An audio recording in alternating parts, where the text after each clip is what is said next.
This podcast will hopefully contain words or statements of obscene, pornographic, or immoral character. You have been warned. You have been warned. You have been warned.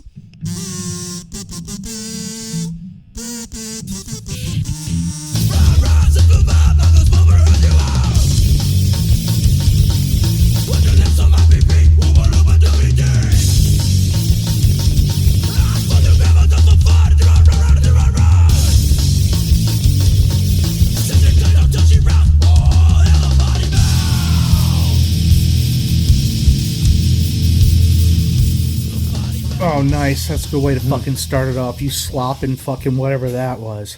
Okay, so with that slop, I'm going to tell you, I think I'm going to become a fucking coffee snob. Okay. Well, you already drink coffee though, right? So, yeah, and for those of you who know, I've hated coffee all my fucking life, and then I had like a fucking mental breakdown, and they gave me drugs, and whatever those drugs were, fucking teed this thing off in my head that like all of a sudden coffee smelt good, coffee tasted good, like never. And then like I had a breakdown and I had to take this fucking, I don't even know what it was, but all of a sudden I was like, coffee was open to me. It is one of the weirdest things. Like all of a sudden it was like, oh my God, that smells fucking great. Well, I'm drinking tea right now, but yeah, I like coffee though, but I'm definitely, I like the smell and the taste of coffee. I would say probably equally, I guess, but I mean, we've probably discussed this before, but I drink decaf. I like the taste of coffee, but I don't really like caffeine. I even drink decaf tea. Stay away from me. We don't drink no caffeine. Exactly. Yeah. You know, it's funny. I was actually thinking about them a few weeks ago, and on the Bomb Threat text chain, people were submitting their favorite Christmas songs. And I was thinking about the Christmas Time with the Skins. Dude, that fucking record is fucking money. Yeah. Oh my God. Santa Claus is coming and you're on his list. Exactly. Oh my God. Yeah, I mean, yeah, whatever. That's a whole other thing, side story. But yeah, coffee. Well, the whole thing I was going to say though is that for taste and smell things, coffee is one for me where taste and smell line up. The one that for me that doesn't line up, that I still will never to this day understand how people do it, but I love the smell of a freshly lit cigarette. Yes. Oh, the first hit? Yeah. Like when someone lights up a cigarette in a room, it's like, oh my God, it smells so fucking good. But it's like, why do they taste like such garbage though? Yeah, but I think even after that first one's hit, then the rest of it smells like ass. Yeah. Yeah, totally. It's that initial, like when the lighter hits the fucking chemicals of the paper or something. Yeah, exactly. Like, that first burn off it smells awesome. Mm-hmm. But after that, it is like, bleh. Yeah. So, but anyway, back to you coffee snobbing it. So we have a Keurig, but Amanda got me like a little thing. Because as crazy as it sounds, I kind of get weird about packaging, too much packaging on shit and just waste. I guess all those little fucking infomercials and shit when we were kids is finally sinking in fucking 40 years later. But all of a sudden I'm like, God damn it, this is ridiculous. So I actually bought like Bucky Lasek he's like, I don't know if he's part of the coffee company or whatever, but he like reps them. Oh, I know that he has something to do with coffee, but I forget what the brand is. It's like Black Rifle something. Yeah, I think that's it. Yeah. So I was like, I'm at the mart and I like see it there and I'm like, I think that's it. And so I bought it. And I gotta tell you, it was so nice to actually have a cup of coffee that I was like not bitey. It was like it tasted good. It was smooth. I'm like, what the fuck have I been doing for this last fucking 10 years of drinking this ass water when I can have actual good coffee that's smooth and tastes good? What the fuck? Like it was like his come to Jesus moment. Like Jesus was on my shoulder looking at coffee and we chose Black Rifle coffee. Hey, I mean, Jesus works in mysterious ways, my friend. But yeah, no, I get it, dude.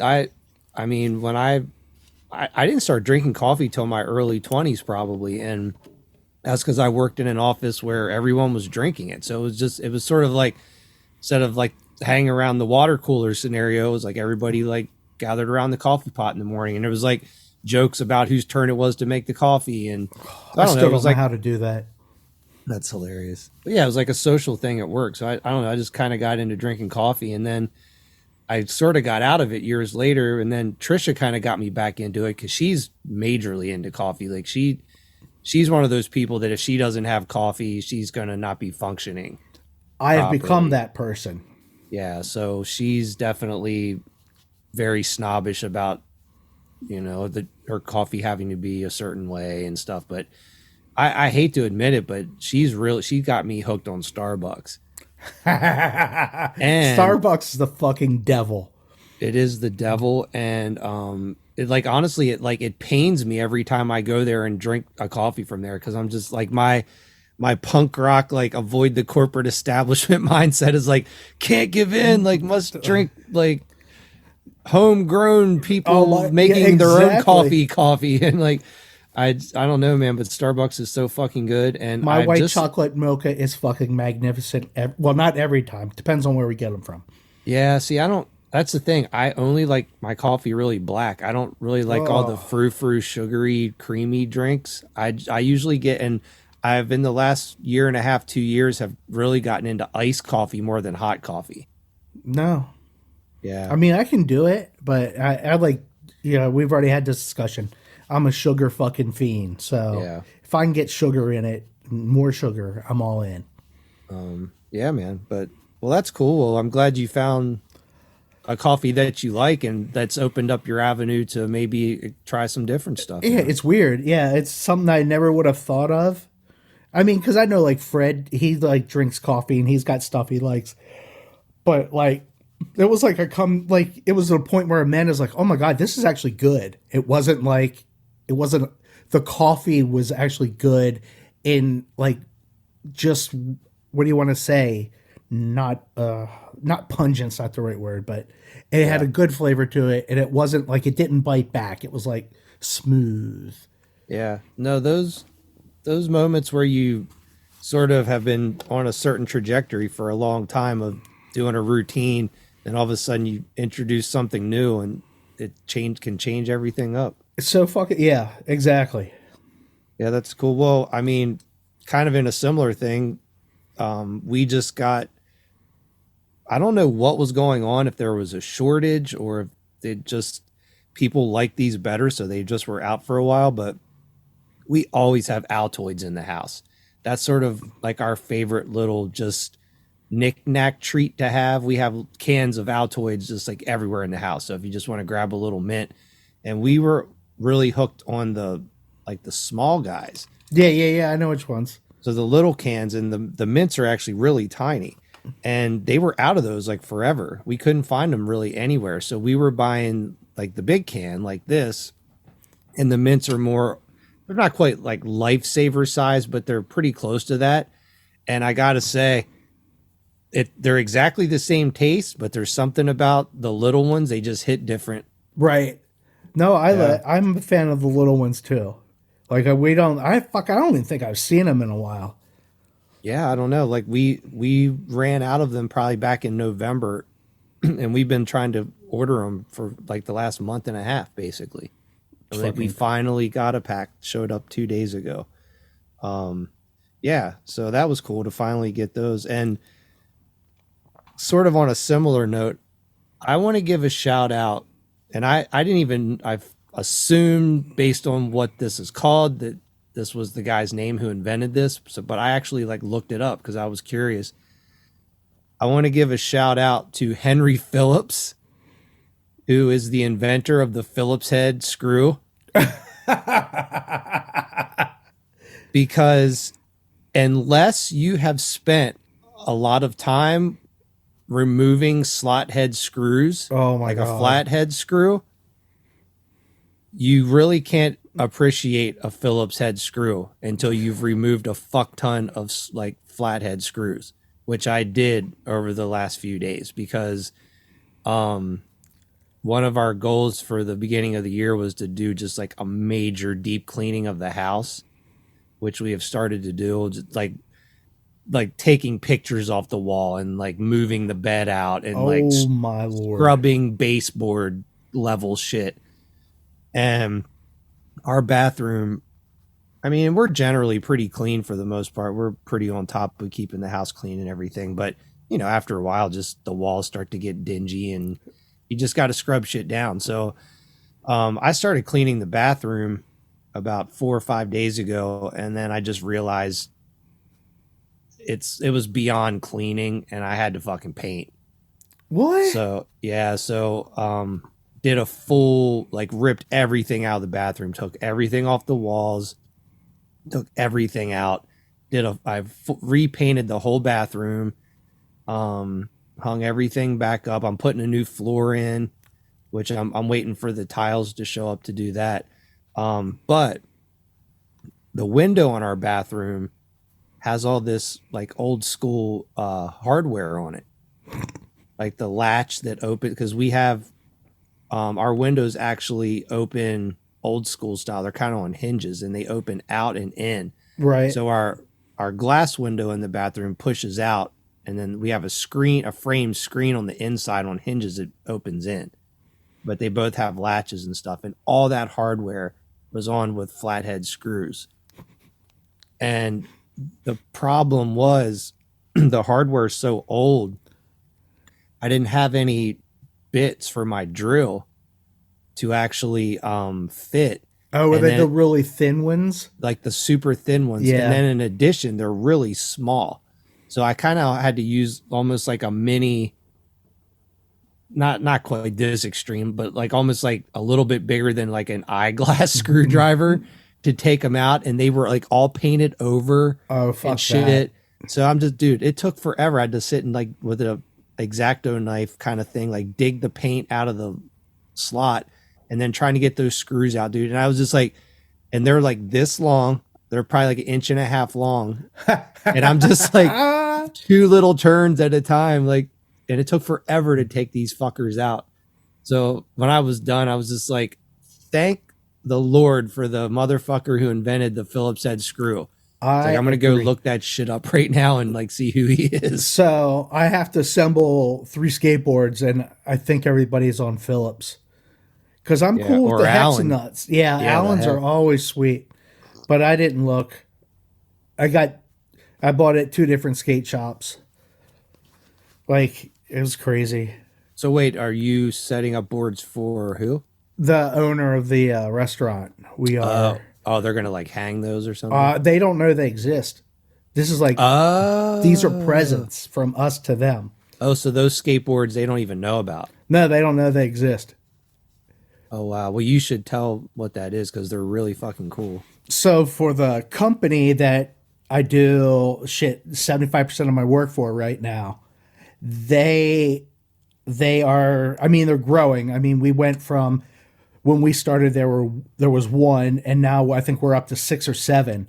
And the plan was never, well, I think it clicked in his head after the second one that we could do a whole shit ton of these. So that's what he's doing. Yeah, we talked about it before. It's the taco shop. Yeah. So we have the graphics, and I like graphics, and I like skateboards. And we needed at one point to do grip tape for the stairs so people wouldn't fucking fall down them. So we I remember that, yeah. we found that the custom grip tape place. Well, they kind of hinted that they were going to start doing fucking skateboards. So God bless you, Splatter Goat, somewhere in Ohio. That dude is fucking awesome. But anyway, he all of a sudden I saw on their website or Instagram that they were doing fucking skateboards. And so Dustin and I were like, yeah. So I laid out like of their primary logo, and then we do that a creation logo of Adam and God going to touch fingers, but there's a taco in between it now. That one's cool. And then we have a Last Supper graphic that is, well, we swapped it out. It's supposed to be Mary, but still looks like Jesus because chickens pretty much don't have a sex look to them. Like there was nothing I could do to the Jesus image to make it look more like Mary. I added like the extra veil and stuff that like a lot of her imagery has, but it still doesn't make a fucking difference. But anyway, we had those done as skateboards. So we're going to give them as presents, but I wanted to hook them up, and I wanted to hook them up with like the right shit and not like we bought blue and pink wheels because that's the brand colors, and they're generics. And like after I bought them, I kind of kicked myself. They were perfect for what we were doing, but I would hate for somebody to fucking call us out on being cheap assholes for using a pair of generics. Yeah, but if they don't even know they're getting any of this stuff, they're gonna be stoked. Yeah. So, well, I think like the head, the chef head or whatever he's considered, like the guy who does the menu stuff, he's an old skater. Because we talked about it one day. Because I've seen him and I'm like, dude, you look so fucking familiar, but I can't place you. And I assume I saw him skating somewhere. Yeah. But so I didn't want to fucking hand over decks that had like horse shit on it. Like, so Yeah. like today we went out and I told Dustin, I was like online looking for shit last night and hours trying to find a set of white trucks in 148 irons. That's really hard. Like they don't fucking exist. Like it's not like growing up when we had fucking every fucking color known to man. Yeah. Colored like, trucks aren't really a thing too much anymore. Yeah. That company Crux, they started kind of making some colored trucks again, but like Indy is very rare for Indy to put out a colored truck. They'll do a black one on occasion or something. So I got a pair of black Indies. Dude, they had a pair of fucking blue Indies at this shop, but they were on like an old Lucero board. And I was like, fuck, I want the Indies so bad, but I wasn't going to spend the money on the board to get the Indies.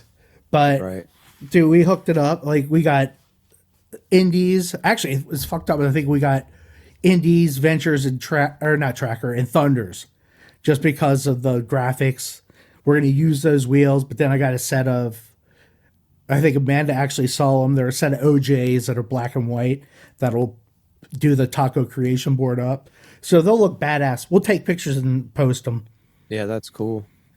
I think my favorite trucks I ever had, and I'm still bummed to this day that I don't have them anymore. I had a set of like early 90s Venture trucks, and I loved those trucks, man. They were fucking awesome. I don't know, there's something about the height of them and how they turn, and they were on a board that was in my trunk on my car that got stolen.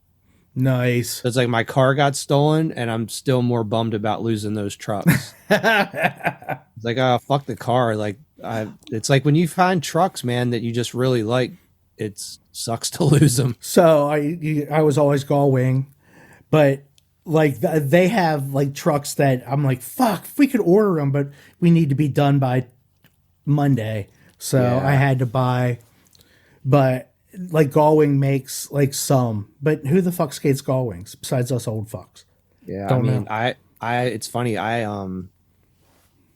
Well, dude who plays in Space Wax with us, he was sponsored by Gullwing for a few years, and he was like real good friends with the dude who was, I think he was like the product manager or something like that. But John Galway. no, but yeah, it was cool. Just like I used to get to go to the Gullwing factory and stuff with Dude, him, that's so and badass. walk around and check stuff out. But yeah, I got some free shit from him every once in a while. I got a couple sets of free trucks, but they were doing a lot of I think it's I forget what they call them, the Super Pro 3s, I think they're called, but they're the ones that they kind of brought back maybe 10 years ago that were like kind of like a redo of the 80s Gullwings where they had the different colored hanger from the base plate. Mm-hmm. So I have a couple sets of those. So yeah, that's cool. But yeah, I've pretty much mostly been riding Indies pretty exclusively for the last 20 years or so. I did get a pair of Ace trucks a couple years back to try out, which coincidentally Ace is another company that makes colored trucks. They were another company, and I didn't look deep into them. I got into the Crux, and Venture used to do a lot of shit. So did Thunder. Like they used to have all kinds of shit. Like when we had the skate shop. But That's cool. Yeah, I don't know. I just I think out of all the trucks I've ever skated, I think Indies are definitely my favorite. They just work best for me. I think they turn really nice. They grind really great. The stock bushings, like if you get the stock orange bushings and the Indies are like really nice. Yeah, I like the Ace, but I don't know. I don't know if everyone was like, dude, you gotta try Ace. They turn so much better and they're just an all around better truck. And I don't know if I'm sold on that. I don't know. I think I'm still indie. yeah, Indie guy. I think like back in the day, I was definitely, what was it?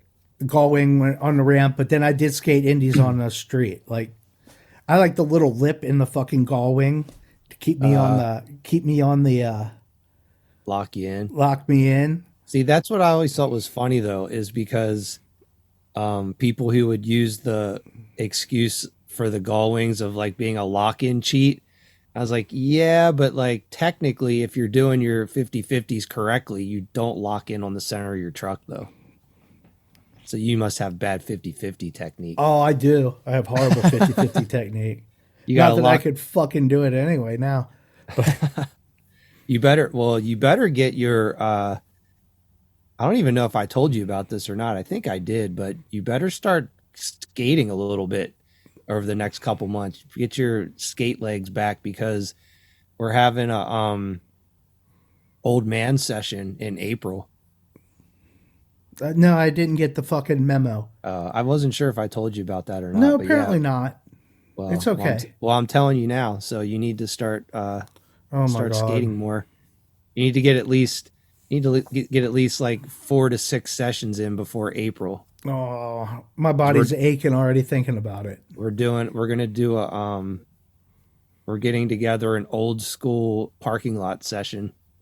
Shut up. Are we? Yeah, yeah. No, what's good? Which parking lot? Have you picked Oh, it out? Who scoped it? We don't know yet, but it's so yeah. Anyone listening who Is it in the tri-state skate- area? it is, yeah. Anyone who lives in the Hagerstown, Western Maryland area and wants to come down and hang out for afternoon skate jam, old school, yeah, 40 and over only. Oh my god. I can push. Even if you just want to stand there with your board and pose and listen to music, that's cool too. That is fucking funny. But yeah, it's going to be a star-studded cast of like Hagerstown alum skaters. That is fucking awesome. Built a quarter pipe is being built for it, a slider bar. Shut up. Really? No, I swear to God, yeah, we've been planning this for like the last month or so. Oh my god. Because so I think you did know this part. Maybe you didn't know this either, but sorry if I didn't let you know. But fucking Brian Boyer surfaced out of the fucking woodwork, and Is that actually him on the Instagrams? I think so. Oh my god. Yeah, so he like vanished for like 20 years, and he basically he was just like working all the time and just wasn't really hanging out, and he's actually getting ready to retire. What? He's like, yeah, he's been like working his ass off for like the last 20 years, and he's doing like an early retirement. He like just turned 50 and he's like retiring, and he's like, dude, I'm like getting back into skating and like he's like, I want to like just fucking live it up. So I was like, dude, he's like, when are you coming back to visit? I want to skate. And Oh, so that just my evolved Lord. into now we're having a quarter pipe slider bar parking lot jam in April. So yeah, Oh my god. date will be TBD. So yeah, anyone who's listening who wants to come hang out at the old school Hagerstown skate jam. So it's funny you were talking about that because so we have the tea house below us, and we've never been there, and we want I want to have some sort of event so that I can go there and do something. And I believe Amanda mentioned we should do a live podcast from there, Oh shit! and then have people come to the tea house, which again I don't even know what the fuck it like. It's a house, and I just think they have rooms down on the first floor that you drink tea in, and just I'm do. sorry, where is this? It's about a half block from my house. Oh, it's in your town. Gotcha. Yeah. That in theory is a really cool idea, but that for some reason that just gave me anxiety. Oh my god. To think about doing this like actually in public though, that might be weird as fuck. Oh yeah. Oh, I don't know. I Yeah, don't know, probably. maybe not. Yeah. I love the idea in theory. Let me think on that. All right, you think on that. The location sucks. It should be somewhere up north, but or not northwest of us, but The technological aspect of that, could we overcome that though? the answer is yes, my friend. You've already been thinking. The Tascam DR40, my friend, two mics independently inserted into its ass. So you said you hurt your back. Let's talk about your hurt old man back, because I'm not even like making fun, because from doing all that shit work in the fucking bathroom this week, my back is fucking trash too. So I don't think I'm like as bad as what you are, but dude, old man back shit sucks. So I swear to God, we were working from home on Wednesday, and I think I went to leave the dog in, and I bent down to fucking unleash him, and all of a sudden it was like, ow. And like I was in fucking major pain for the last 3 days. I have no idea. Like, so something popped when we were looking at wheels today at the skate shop, and Yeah. I'm hoping to God whatever popped, it went back to where it was supposed to be, and like it's Yeah. not going to hurt like a bitch anymore. Yeah. But it was fucking miserable. And I swear Dustin knew it. And like we had to go see the client on Friday, and Baltimore roads suck. So driving to work hurt. But then he's like fucking driving like an ass, intentionally hurting me. Fucking cocklord. I swear to God. That's so funny. That is like the one thing about him. He's like such a nice, cool guy, but he's also definitely kind of has like a devious side, huh? Yes, absolutely. Yes. Yeah. You're fucking killing me. Well, especially between you two too. I always remember him definitely kind of like fucking with you. Dude, I'm the fucking whipping boy for everybody, so it's okay. I take it. That's funny. It's okay. It's my place in the fucking food chain, and I'm all right with it because Well, the one thing I can tell you, we bought ourselves, well, I bought Trisha a Christmas present, but it was one of those cool Christmas presents that actually works out for both of us. But I got her one of those Theraguns. oh my god. So are you beating off with it? Dude, if anybody's beating off with one of those, then their fucking penis is no more. They no longer have a ween. Did you get the Christian Hosoi model? No, so I use Theragun loosely because I got the non-Theragun brand. You got the Genera gun? Yeah, the generic gun, because it's like 75% cheaper, and it got reviews that were better than the actual Theragun. Oh my god. And like, why am I going to spend $300 for something I can get for 75 and is apparently way better? We have a friend that has one that we've used at their house. Just like, here, have you ever tried one of these? And like put it on your shoulder or something. Like, oh, that's like kind of cool. I was like, I'm not sure if I would like this. But her foot had really been hurting her. She rolled her ankle a few months back. So Still and it's the just biggest fear. yeah, she's really been having trouble with it trying to heal completely. So this is like a week before Christmas, and I was like, fuck, that'd be like a good gift, because she was like really complaining about her foot hurting a lot. So it's like, maybe we'll get one of those just to have it around. So we got it, and dude, I've been using that thing like almost every other day. It feels so great. And I was even like, where do you place this Theragun that it feels so great? everywhere.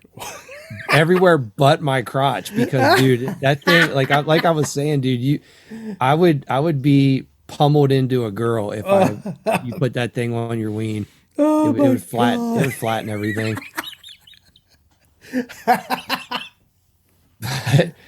But yeah, dude, those things are amazing. And I even was like, how does this work so well? Like I was like, it's amazing how you run that thing, because you're not supposed to use it in the same spot for more than like a minute. You're supposed, you got to kind of move it around.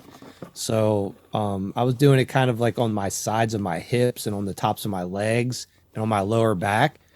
And after about 4 or 5 minutes of doing that, all the back pain I had was completely gone. And I couldn't believe it. So I actually looked up, why do these guns work so well on reducing pain? And apparently what it is the vibration tricks your brain into Thinking you're having an orgasm. yeah, exactly. Probably not explaining this exactly right, but yeah, it messes up the transmission of the pain receptor pathways to your brain, so it makes your brain ignore that and think of like the vibration, basically. So it like kind of like overstimulates to like dumb down the pain receptor like pathway. I was like, oh, that kind of makes sense. So you're basically just making your brain ignore the actual pain. But yeah, they're fucking good, dude. So if anybody who's maybe thought of getting one of those and was on the fence about it, and you're old like us and hurt, I highly recommend it. Nice.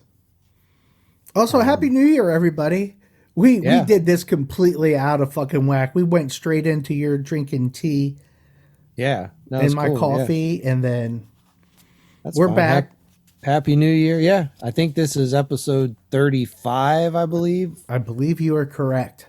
Yeah. So 2023 coming back at you. Sorry that we left you hanging for 2 weeks, but we were doing holiday shits and stuffs. Oh my God. It is fucking, dude, that week coming in, I did like all those fucking portraits. Like it was nuts. I did like 12 or something, because we do all of them in the Day of the Dead paint, like mask, and like the owner and his business partner asked for a shit ton of them like 3 weeks before Christmas. I was like, oh, okay. So it was a solid week of every night just fucking doing fucking pictures. Yeah, that's not cool. Well, how was your all's Christmas? It was very groovy. You saw the coolness of the family portrait that Amanda got for us. That was really fucking cool. I definitely was like, wow, that's like a really, really cool fucking gift. So I'm a big Edward Gorey fan, and she found this girl in Canada that fucking replicates his style and does portraits, and it was fucking badass. I think she like initially was looking for just like gory stuff, and then all of a sudden it was like she found her, and it was like, ba-bang. Yeah. Yeah, that was cool, man. That was definitely, I don't know. I feel like I really like presents like that. Something that's maybe like just that you weren't expecting at all. And it's, obviously from graphic design background and art background, you appreciated a gift like that. Oh yeah, dude, it was fucking bad. I would have never thought of anything like that. I'm not that kind of thinker.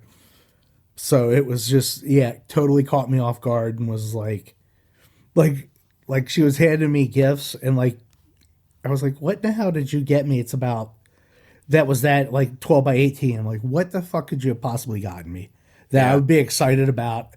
That was what I was thinking, and I opened it. I'm like, holy shit, this is awesome. Yeah, that was really cool. Yeah, we had a good Christmas. We don't really do a whole lot of presents, but we had a few like little things to open, and I did the one thing I would say was probably one of my biggest presents that I was super stoked on. There's one thing I actually did ask for is I got I don't know if you've seen these or not, but it's like a little engraving pen.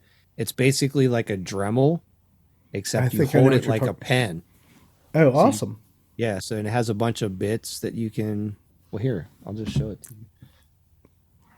Nice. Just fucking hit the mic. At least you weren't putting Oh wow, that's really fucking small. Oh, that's cool as shit. Yeah, so it charges USB, and it has different speed settings and stuff. And yeah, it has like all these different tips. It's for like whittling, carving wood and engraving in wood or leather and stuff like that. But yeah, I like to have tools because I have a Dremel, but the actual handle of it, it's kind of, I'm sure you used a Dremel before. They're not really super easy to maneuver, and they vibrate a lot when you crank the speed up and stuff. So you can't really do intricate stuff with them that easily. So yeah, that was cool. That's Fun to really have cool. Yeah. something to kind of tinker with. And I went, I actually bought myself a couple Christmas presents. I went record shopping Oh my with lord. got some Christmas money. So I went and bought some records and got some like normal adult type shit, got some clothes, and yeah, it was awesome.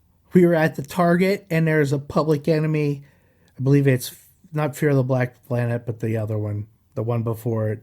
It takes a million to hold us back. Is that right? Fear One of a of them. black hat. No, oh my god, not Fear of the Black Hat. That would be awesome. But one of them, they had a Target on red vinyl, and I'm like, that would be cool. Then I was like, I don't have a record player. Then I got yelled at that they're like, yes, you do. I'm like, okay, I don't have a record player that's set up, so I'm not going Yeah. to buy fucking records that I can't use. I did Gotcha. get Gavin this. I think we've talked about me getting a Ghoul album that he would kind of was guilted into giving to me for my birthday Hmm. because Amanda kind of gave him shit. So he had that in order coming to himself and gave it to me. So I returned the favor. And some dude had this like doggy style live record. And it was like it was not the, I don't know if it was the original band, but it was from the fucking side by side era. And it had like, it's just like picture disc and it has like people humping the whole way around it. Nice. Like the front cover, and it looked badass. That's cool. Yeah, Did so- well, I think one of the last episodes we did before the break, you were talking about getting him a new receiver or something. How did that ever pan out? So he doesn't have room for these things because Gavin lives in a fucking shoebox. Like the rooms upstairs are super tight, and if I would have had my way, they would never have had separate rooms. But they hated being together so much that we had to divide the fucking upstairs into two rooms. And with the placement of the stairs and access, like Gavin, I don't know if Cooper's room square footage wise is bigger, but was more usable. Like Gavin's had like a couple little nooks and crannies and made shit a little bit hard to get around in. So he currently that receiver is sitting on top of the jukebox. Nice. But so to add to his use of what do you want to say, a collection of useful electrical equipment, I found him, and I've already offered to buy it off of him a couple times because I want it, is a Tascam CD cassette player, like for a rack mount. So it's like one fucking unit that it's got the CD, and I think the tapes you can actually record, like go live straight into like off of a board. I think it's a little bit more fancier than just a cassette player. And I'm just like, if you don't want that, I will buy that from you. Because I fucking, like, I'm like, and I don't know why I'm obsessing over it, but I thought it would be super cool because we have so many CDs and people are going back to cassettes. Because I see, like, was it Think Crime or whatever? The one, they were showing a bunch of cassettes they were putting out. Like, so it's just like everybody's starting to do it. So I was like, he should have a way to actually fucking use that shit. Yeah. That's cool, man. Yeah, dude. It's funny. I just had this thought a few days ago, and I was like, man, it's crazy to think about a lot of the people we know personally, like friends of ours and stuff, who got rid of like all their physical media over the years.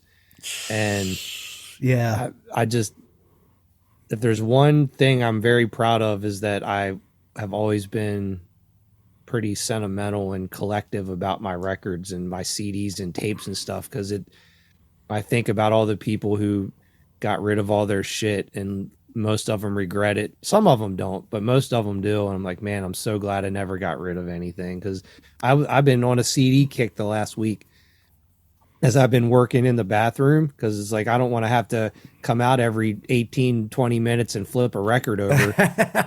So I've just been like rocking CDs in the stereo and just cranking them up, and I was like, man, it's so cool to just like be able to put in a CD that goes for like an hour or something and just be working, and like no fucking ads popping up or just having to deal with like Wi-Fi dropping, or I don't know, man. There's people forget about the advantages of like actually owning music and just having uninterrupted listening experience.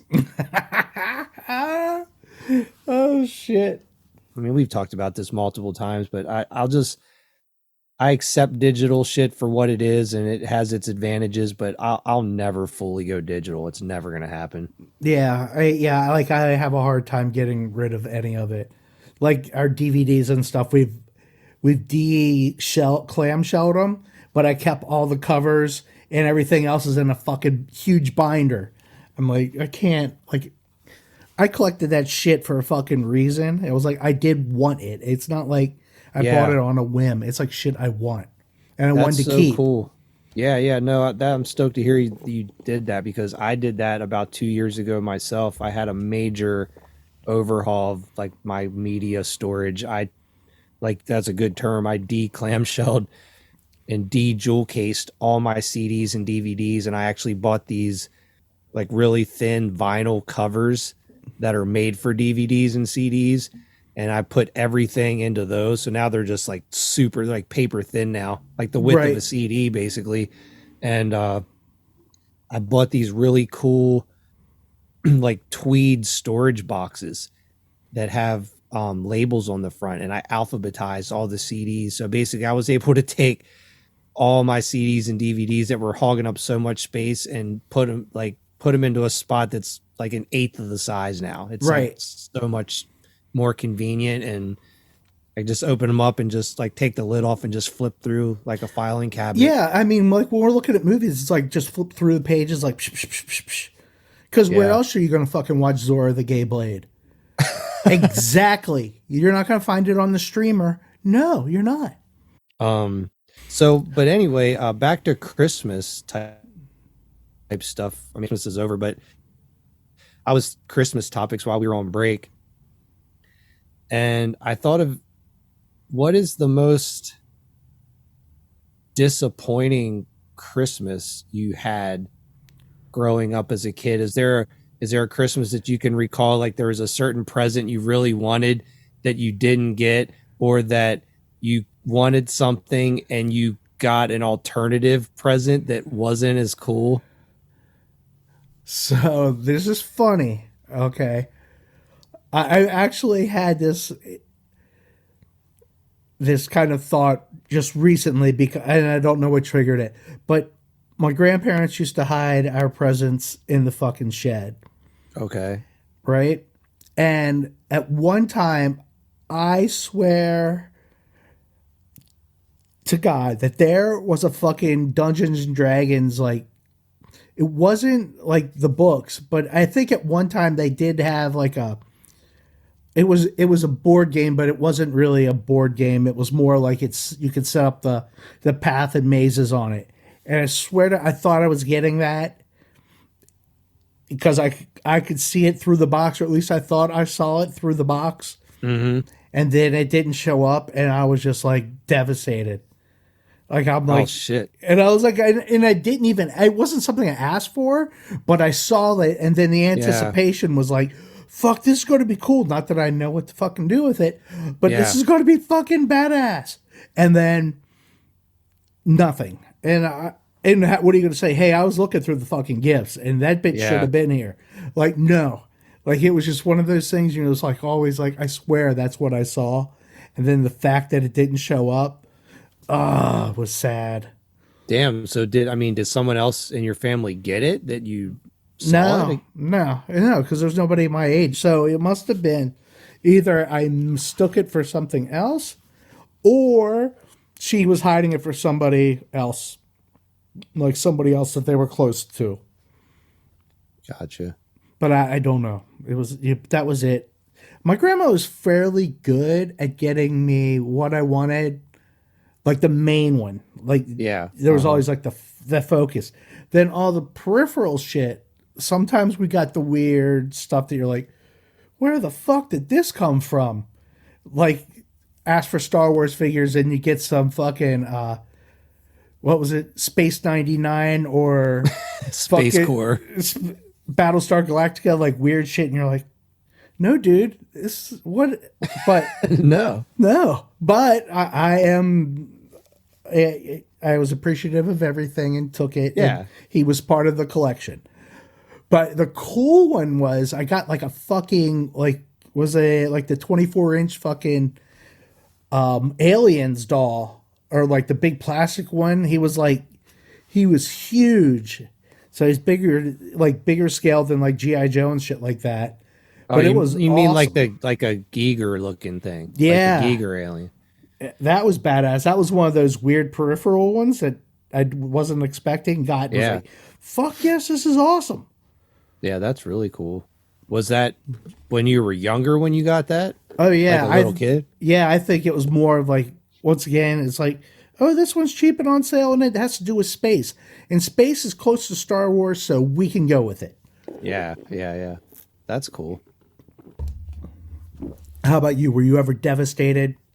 Not really. I mean, the only thing I can really remember as a kid, and honestly, I can't recall if this was a birthday disappointment or a Christmas disappointment. I feel like I remember this. It was Christmas. I wanted a 3-wheeler so bad as a kid. I mean, you have no idea how bad I wanted a fucking 3-wheeler, and I like begged my grandparents for a 3-wheeler, and I kind of like thought that maybe I was going to get one, or they were going to like get one for the farm. It was like, or whatever. I thought there was going to be a 3-wheeler around that I was going to be able to ride. And yeah, I'm pretty sure this was Christmas actually, but I remember going outside, my grandparents being like, all right, come outside. We want to show you your Christmas present. Brought me outside. So I'm like, well, why do I have to go outside for my Christmas present? You know, maybe it's a 3-wheeler, because like that would have to be outside. Come outside, and we're standing in the driveway, and I hear someone going brum brum brum brum brum brum brum brum, like making like engine noises with their mouth. I'm like, what the hell? God. What is going on? And then out of the shed in the backyard, my dad comes riding out of the shed on a 10-speed bike, making like engine noises. And I was just like, what the fuck? And then my God. so like basically they were like fucking with me. Like there's your 3-wheeler. Oh my God. You got a 10-speed bike instead. And I remember because I had a bike, but I had one of those, you know, like little banana seat bikes before that, little kid bike. So this was my first sort of real bicycle, and which is a rad gift when you're like 9 years old and you get your first like really cool bike. Like you should be happy about that and stoked. And I was, but I was also simultaneously disappointed. Like I thought I was coming outside to get the 3-wheeler, and then No. no, Yeah, I got I the had- 10-speed bike with mouth noises for an engine. I think I was obsessed with the CR80. It was on the back of all the BMX Pluses, and they had like a big push for a couple years. I was like, I need that. But my grandmother wasn't fucking falling for that one. Yeah, no. Nah. It's probably better that neither one of us ever had a motorized vehicle growing up. Especially where we completely lived. agree. We'd Yes. be dead. We'd be dead. Those fearless, all right, but those fearless, what do you want to say? Things have totally disappeared now in me. Like I am totally now like, nope, that's a horrible idea. Yeah. Yeah, like that kind of sense of adventure is like gone. I'm old. Amanda's got a shitty version of Kurt. shittier Her version. shittier version. She's got the phase 4. Phase 4. I've evolved to my shittiest form yet. Oh my god. See, I'm immune. I'm immune to phase 4 of you because I've been through phase 1 through 3. Oh my god. Phase 4 is just a natural progression. She came into it blindly. Oh she my she God. probably had a little bit of the end of phase 2 and the beginning of phase Phase 3. 3, yes. A little yes, she bit did, on a daily yeah. basis. Yeah, I think that's why our relationship works, is because we sat beside each other for fucking 15 years. Yeah. So there was no emotion that I haven't gone through at work that she hasn't seen. Like here. Like they're all Yeah. the same. Like I'm the same in and out of work. Like it Oh, it's, doesn't you know matter. what? It's really weird. It's almost like she was getting paid to train to be with you. That is a great way to look at it. I'll have to Yeah. tell her that. She'll be Yeah. stoked. that company paid for her to get immune to my assholeness. Yeah, exactly. My Yeah. assholiness. Well, Trisha has a really good disappointing Christmas story or Christmas gift.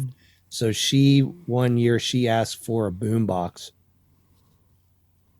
But if you're from our age bracket and you're 12 years old and you're asking for a boombox, I mean, you already know what you're expecting. You want like the fuck off, like you're carrying like the ghetto blaster on Hell your yeah. shoulder.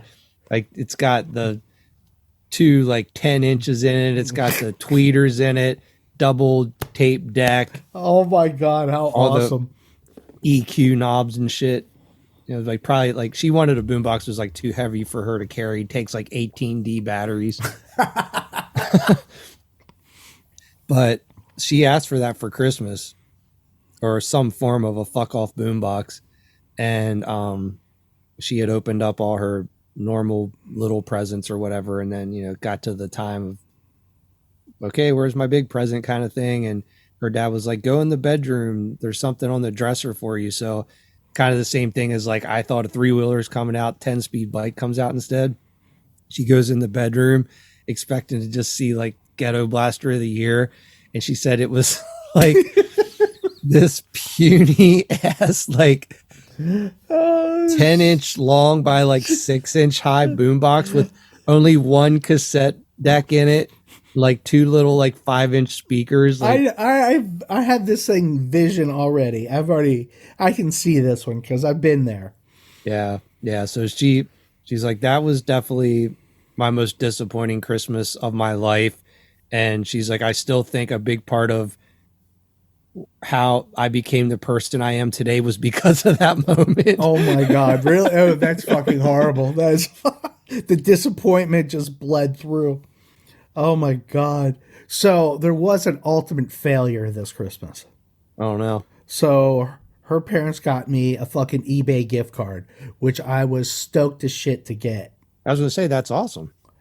And I swear to God that I loaded it on my phone, Uh-huh. saw it there, threw away the gift card, and went to buy. I wanted to get a pair of headphones for work that actually the Bluetooth worked, and it didn't sound like I was driving a car when I was sitting at my desk. Like the mic was clean. And I went and I found a pair and I ordered them and I went to pay for them. I'm like, why am I paying with my money out of my account? It's Yeah. like, where's my gift card? Never fucking showed up in my account. No way. And I'd already fucking thrown it all away. I was so pissed off.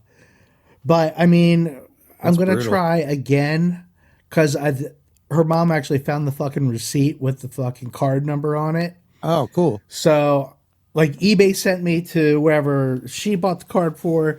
And of course, people who she bought the card for said, you got to talk to eBay. So it's going to be this big fucking round thing. But Well, I don't know. hopefully Her it dad works said out. she was going to jump in, but I think I'm going to try to get this fixed before he jumps in. He's a ninja. We were supposed to get the skateboards on Thursday delivered to the office, right? And I get a fucking email at 12:30 saying, we've tried to deliver to your office twice and it's closed. And I'm like, what? I was like, we have somebody sitting at the fucking front desk. We Mm-hmm. have a dog in here that goes ballistic as somebody comes by the window. Nobody's come by here. And so I'm calling, and the woman's like, well, they say they tried twice. I was like, no.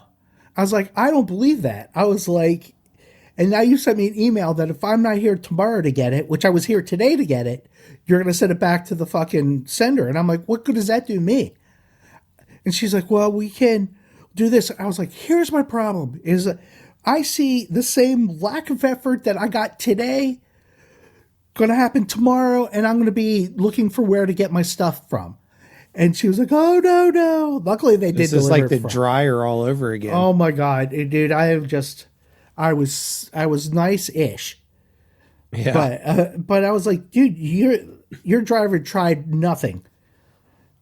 Like, there's somebody here. I was here at fucking 7:30. Don't tell me that there was nobody in the office and it was closed. Yeah. Well, so I have a pretty cool story that happened over the last couple weeks. So about 2 weeks before, I guess it was like the beginning of December, we got a notice because we're signed up to a lot of the email list on all the like music venues in town, so we know like when cool stuff's happening. So we got an email about Gibby Haynes was playing a solo show at this place near us. We're like, oh, that's crazy. So I was like, well, we got to check that out. I was like, I wasn't sure exactly what he was doing, but so we got on the website and looked at the flyer. So it was Gibby Haynes with a backing band doing a whole set of Butthole Surfers songs. And it's like this really small club. It's like a maybe 150, 200 person club. It's really small. So it's like really cool chance to see him in like an intimate setting like that. And this other band called Victim's Family was playing, who they're from San Francisco area, but the two guys that play in Victim's Family are the guitar player and bass player in Jello's band, that Guantanamo School of Medicine. So this is like their kind of main band that they do. So on the flyer, it said Gibby Haynes and the Paul Green Rock Academy playing a set of classic Butthole Surfers set or songs. So I was like, what the fuck is the Paul Green Rock Academy? I was like, I just thought that was like some cool name for like his backing band or whatever. So I didn't do any research about it at all. I was like, I just want to hear fucking live Butthole Surfer songs in some form. Like, this will be cool. So we bought tickets, and like a day or two before the show, I was like, I want to see what this whole thing is like about. And like, if people were saying like, because they were doing a tour, and it's like, if the shows are good, or like what they're sounding like, does it sound legit or whatever. So I get on the internet, I'm looking up this Paul Green Rock Academy, trying to find out what kind of band they are when they're not with him. Well, the Paul Green Rock Academy is like one of those school of rocks where like kids play. Oh, that is awesome. So he's touring around right now, and I don't know if he has, like, if he's maybe like a teacher at this place, or he's friends with a parent who has a kid that goes there and they talked him into doing this. But apparently the whole backstory with this is that this particular school of rock, this Paul Green Rock Academy, when the kids get to the point of graduating from it, their sort of like final exam thing or whatever is they spend their final semester with whoever the resident musician is at the time. And then for their final, they go out on tour. What? And like basically like back up whatever the musician is. So he happens to be the current like resident musician at this rock academy. So it was like, you go to the club, and basically he actually opened the show. And I think a lot of it was just because like a curfew thing, like because there was like literally like kids between the ages of like probably 14 and 19 in his band. So there was probably 20 kids with him, and every song they would switch out kids and bring a whole new set of kids up on stage, and like they were all like multi instrumentalists and stuff. So on some songs a kid might be playing guitar, and then he might go off stage for a song or two, come back up, be playing drums, come back up, be playing guitar. There was boys and girls in the band. Holy shit, that sounds awesome. And honestly, dude, it was like really, really fucking cool. They sounded amazing. It, like, I was kind of like, when I found out it was kids, I was like, like, I mean, whatever. Not that kids can't be virtuosos on instruments and stuff. I was just like, like, I don't know. It's like, this is the Butthole Surfers. Like, is this going to be cool? Like, what's this going to be like? I don't know. I was kind of not disappointed, but I was leery about it. It's like, what's this going to be like? So it ended up being amazing. It sounded really, really, really good. They, like, those fucking kids nailed those songs. And honestly, I think they were kind of, if anything, carrying him. Oh, really? That's awesome. Yeah, because he's at the point where he has like a lyric book that he would like open to like remember words and shit like that. Because there's probably a lot of songs that maybe they haven't played in a while as a band anyway. Right. But it was cool because like a lot of the kids dressed up in sort of like costumes that they wore like back in the heyday. And dude, I'm telling you, man, there was this one kid. He was probably about 17. He was one of the guitar players, and like, no shit, dude, he was nailing the guitar parts, which Right. is no small feat for, you know, anyone who's familiar with Butthole Surfers. Like, the guitar is, you know, to the untrained listener, just sounds like noise, but that shit, he replicates that shit every time. It's like the same stuff. And this one kid like was nailing his fucking guitar parts. That's fucking cool as shit. Yeah, it was a really fun show. It was So- such like a cool thing. How far into the catalog, or how like deep did they go? Yeah, I was like, oh, they're probably gonna play like newer shit, but no, they covered they played for probably like an hour and a half. Really? Holy Yeah. shit. They probably played like 2 or 3 songs from like every record. Oh, that's cool. Yeah. And like some deep cuts too, like some, you know, they played like a lot of the hits that you would sort of expect. But yeah, they played a lot of deep cuts too. They played, I forget the exact title, but I saw an X-ray of a girl passing gas. I think that's the title. Yeah, I thought it was. But yeah, they played that. They played The Shaw Sleeps in Lee Harvey's Oh my Grave. god, how fucking awesome is that? They played, yeah, I don't know. They played a bunch of cool shit. But yeah, it was amazing. And we were Trisha and I went, Trisha and I went, and we went with our friend Jordan too. And yeah, we were like 5 feet from the stage. Like watching, like standing like right in front of him, and he had his cool like effects box in front of him doing all the like voice changing shit live and stuff. Which Oh is wow, so that's cool. awesome. Yeah, he has one of those chaos pads. Do you know what that is? I don't think I do. So it's like a little square box. It has like a touch screen on top, and the microphone runs through it. So if you tap on it and move your fingers around, it changes. It like voice pitches your voice, so you can go from like super deep to super high. So that's how he was kind of doing all his voice stuff. And he had his megaphone, broke the megaphone out on a couple songs. Yeah, it was awesome, dude. So I think they actually played Baltimore a few months back. Oh, So that Yeah. sounds really cool. yeah, it was cool. And they were in like a giant, like fucking huge, like tour bus and shit. Yeah, it was like legit. It was That crazy. is so crazy. yeah. Yeah, I'm gonna have to look them up. Yeah, it was cool. I That is a- had What are you looking there? well. Oh, so one thing I wanted to talk to you about, Okay. and In our tens of fans. yeah, I wanted to get your opinion on this because we've sort of touched on this a little bit on a previous episode. I think on more of our like graphic design discussion we had. And And I've had my opinions about this topic for a while. And now that I'm seeing more of it, I think my impression is changing. But I'm curious as to if you've been seeing any of these images on Instagram and how you feel about it. Does it threaten you in any way?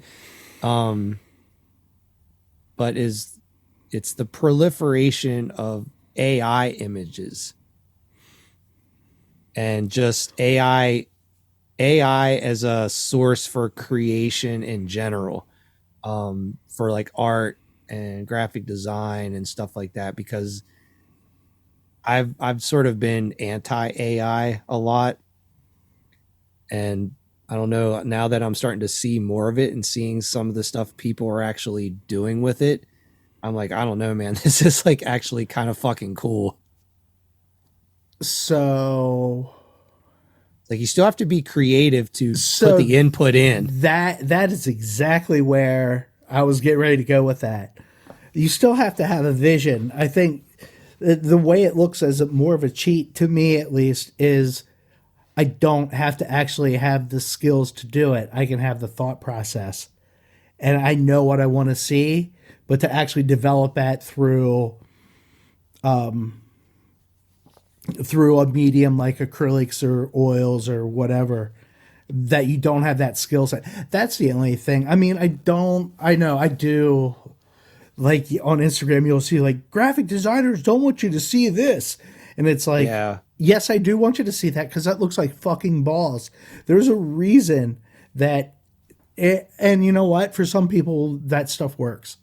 Yeah. Like, so I have like a great case of like a woman who, not, it's not great, but it kind of sums up. It's like she bypassed going and having a graphics person do work for her.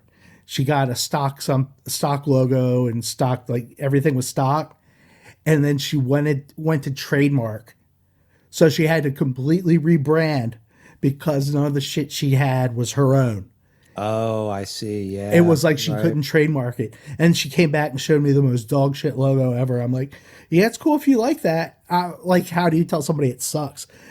I don't know. It's like one of those things where like I played with it to do some of the sugar skulls for Banditos, and like it got some cool like things, but there is like a thought process that needs to go into that to get it to where it needs to be. Like you can't just say XYZ and it's going to give you what you want. Like you need to keep refining it. So you still have to have that thought process, but it does drive me nuts. I guess that you could like I've heard of people submitting it to contest and winning. Like it Yeah. was their thought, but they didn't actually produce the art. I mean, it's so weird. Yeah.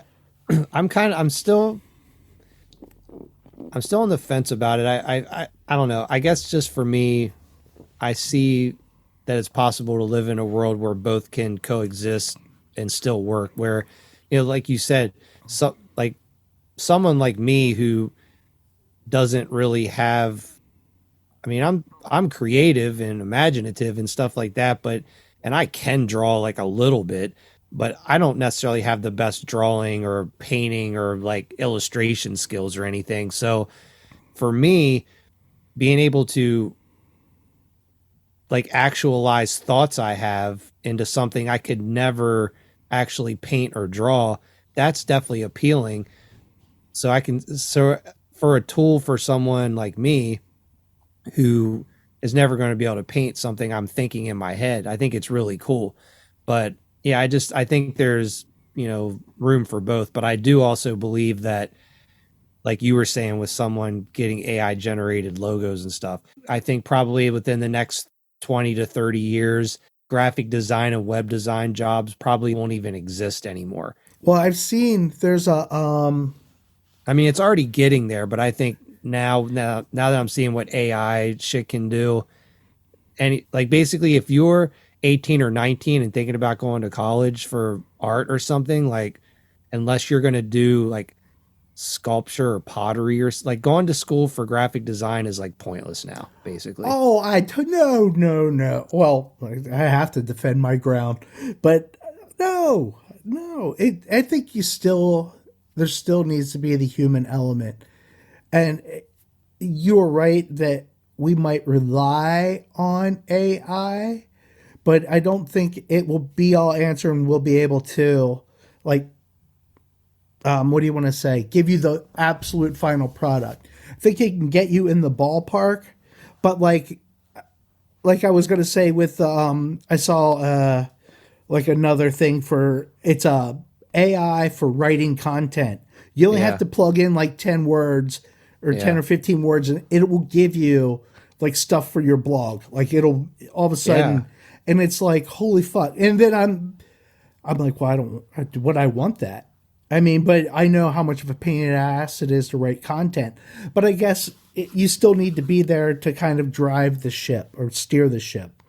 Saying that there's not going to be a need for graphic designers, that's kind of harsh and like not true. But I think what you said is more accurate. Yeah, like even in the time we're living in now and sort of the probably like the jobs we've had, like not so much with you. You've probably definitely had more creative roles, but things I've done are more of steering the ship and running the software than actually being truly creative.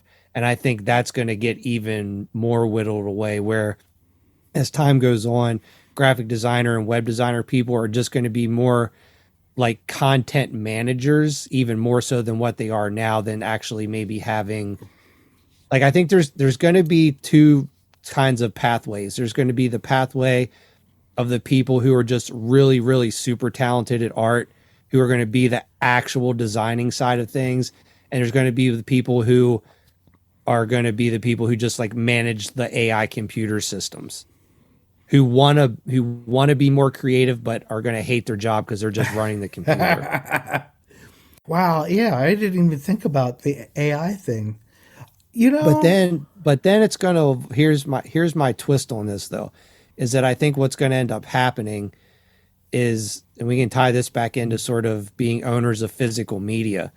It's like how things come back in cycles. I think we're gonna enter an age where there's going to be a couple decade run of just shit being so AI driven that there's going to be a new, and people are going to start to see the pitfalls of AI creation, and everything's going to become so sanitized and generic, even more so than it already kind of is getting, that we're probably going to be too old at that point. Like we'll probably be in our 70s or 80s, but I could potentially see a day where people, even when we're old, or people who are in their 50s and 60s at that time, who are in their 30s now, get called upon to come back to like reinvigorate the art world, basically in theory destroy the computer mindset of like creation of everything. yeah, to break that mold. Yeah. Yeah, I actually I'm not. I kind of think you are on the right path. Like I do think it is going to get, but I guess there's a point where quality, quantity. What's the other thing? Quality, and like time. It's like schedule or something. It's like as a designer, you never give out all three. You can never achieve all three. At least I've never seen it. But maybe the AI will be able to do that. But I don't think. Like I still think you're gonna if you're giving up if you're going to go the cheap route and go with all AI stuff, there's going to be a point where you're going to run in and it's going to look, I almost not have the personality that you're looking for, and you're going to have to bring back. So I guess AI is going to give you once again still only two of the three things you're looking for. I think there's always going to be somebody that's going to be like they want to go the purist route. Like I would love to get into typesetting, like old school, like fucking lay Yeah. everything out and print it that way. I mean, because that was like my in drug was fucking silk screening. Like that Yeah. was like my in, and then it just went the whole way. And I'd love to go and get into a place where I could actually set or do like like almost like press production type stuff. I think would be badass.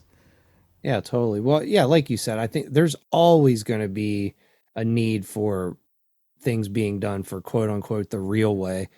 But I don't know. I just think it's just decreasing. And when you think of, you know, like a corporation, the whole basis of how a corporation works is it's always about saving money and making more money and cutting, you know, things to make more money. Right. So in a corporate environment, AI is always going to win over a human.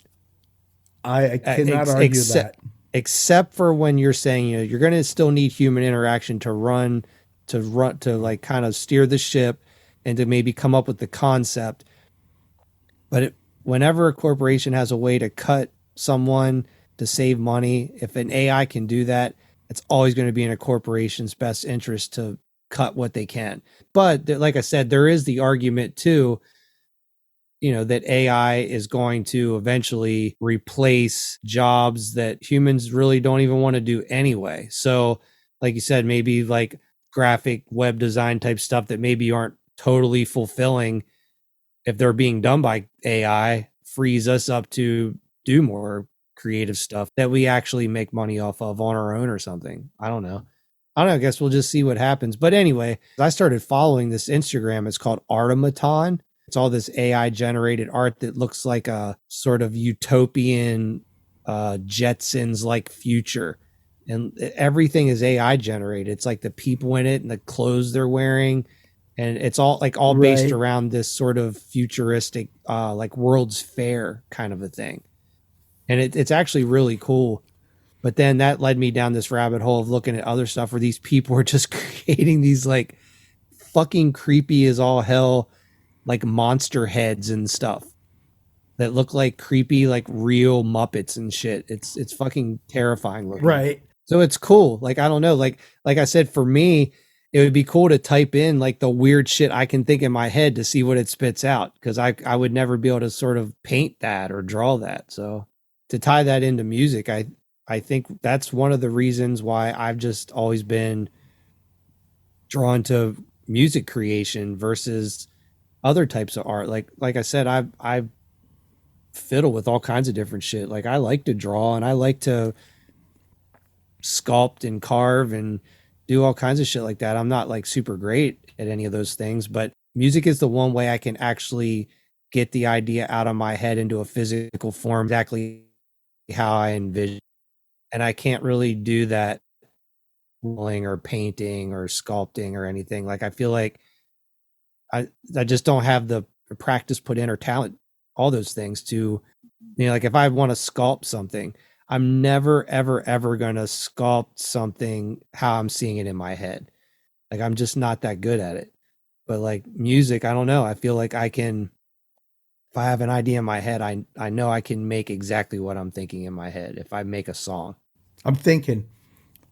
I used to think that way, but now I don't know. Like now I want to do dumber stuff, and like I don't know if I can get it there. Like I think I have the tools, like at resources to do it. Just I can't get my head around it. Like just overly complex, like musical movements and stuff. Does that make sense? Like that's like all the like fucking theatrical shit that I like in music and stuff. Like I'd love to be able to do that, and that one, like even if I can hear it in my head, I can't always get it into the pooter. Like I can get the notes and shit. I think you could do it. I think you definitely are doubting your abilities. Yes, I am. Yes, I am. But I don't know. I got to play a little bit on our off time. Like I had a day to play, and it produced nothing, but it was fun. Well, I definitely over Christmas break and us breaking from doing the podcast and stuff, I got my new songs all finished. So that was cool. It's funny. I That's actually awesome. kind of got everything finished about a week and a half ago, and I just felt so relieved to finally be done that I've like been slacking on actually like putting them online. So, so yeah, I have some new songs coming out soon. I just gotta be Yeah. unlazy and actually do the whole loading it into all the shit to like put it places. But yeah, it's cool, man. I'm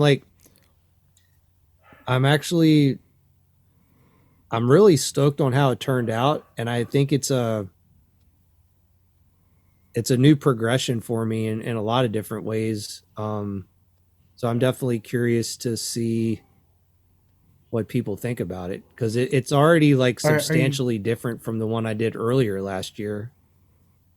Right. So yeah. Oh, was it? Yeah, now you've Yeah, got me it's interested. it's definitely the heaviest stuff I think I've written for my solo project anyway. And yeah, I don't know, I experimented with kind of some new singing approaches and new recording techniques. I'm really stoked on the art that I made for it, and yeah, I don't know. I'm just really happy with how everything turned out. So I'm definitely curious to see what the feedback is from it. Nice. Yeah. I'm ready. Always ready for something fucking new to listen to. I would go as far as to say it's got like a goth vibe, honestly. Nice. Well, then I it should be fine. Well, cool. Well, I hope everyone had a good Christmas/holiday season, and thanks for sticking with us, and thanks. Oh yeah, thanks to everyone for listening last year too. I mean, we definitely started out not really knowing exactly what was going to happen with this, and it kind of evolved into something pretty cool. I think way faster and more than we ever anticipated. So thanks to everyone for listening Woohoo! and giving a shit about what we're doing, and we definitely have some cool shit planned for this year. So yeah, Yeah, boy. Bringing it. talk to you guys next time. Adios, motherfuckers. Later. This podcast was brought to you by Potty Mouth Records. Contact us at pottymouthrecords@gmail.com and find us on the web at pottymouthrecords.rocks. That's .rocks.